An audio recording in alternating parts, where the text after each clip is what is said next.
หลักสลับบนหลักสลับบนทำไว้แทงเลย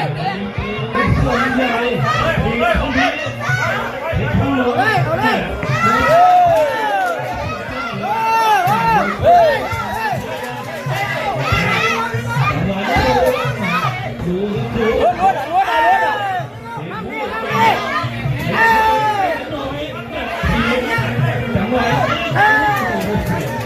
จะลุ้นอ่ะผู้เพื่อแม่ว่างั้นโอ้โหไม่ธรรมดาหรอก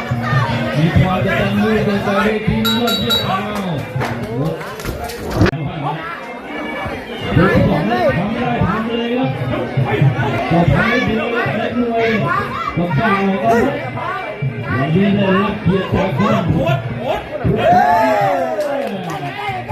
เมื่อเขาพอนายเพื่อนจะลุ้นอ่ะดังแล้วก็มีจังหวะลืมไม่ใช่ธรรมดานะครับจับเข้ามาอย่างเรื่องอาวุธนอกยกใกล้ๆเลยนี่นะครับ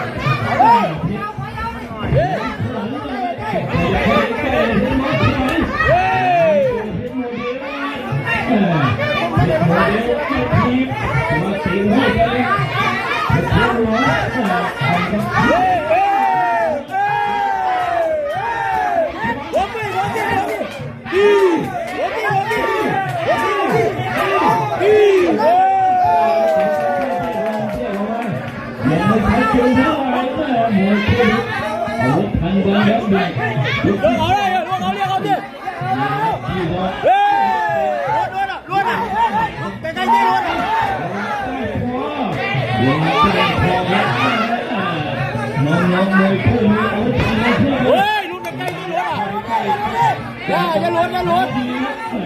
ดีแทนมวยเยอะเลยนี่พวกใครเป็นทับใจไว้นะในเนี่ยอาจจะเป็นมวยหญิงของประเทศไทยได้แต่ยังไม่ได้ใกล้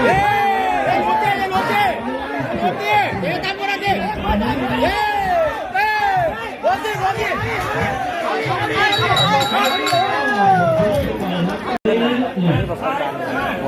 ยกสามครับกรรมการบอกแข็งหน่อยนะครับยกนี้นะครับเป็นยกที่น่าจะได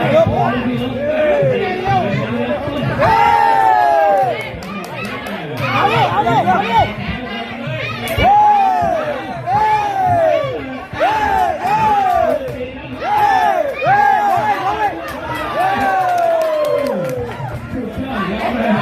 กทีมอะไรนะ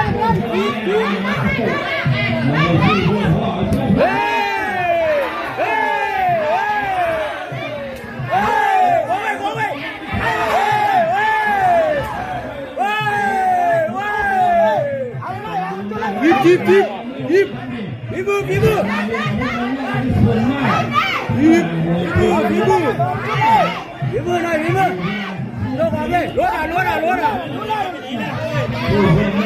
รู้แล้วเล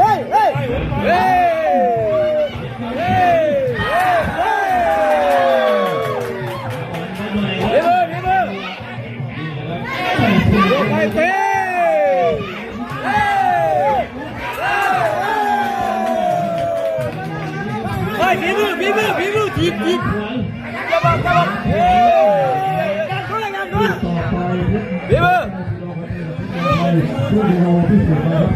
วันทำเลย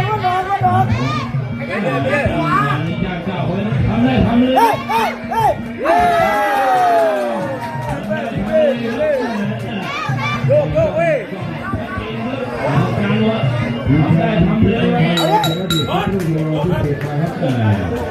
ที่ทำแบบนี้คนไทยที่เราที่เกิดมาที่สี่ทำครับ ติดตามที่นี่มาเป็นยอดนะเดี๋ยวต้องจับที่จากที่มาครับ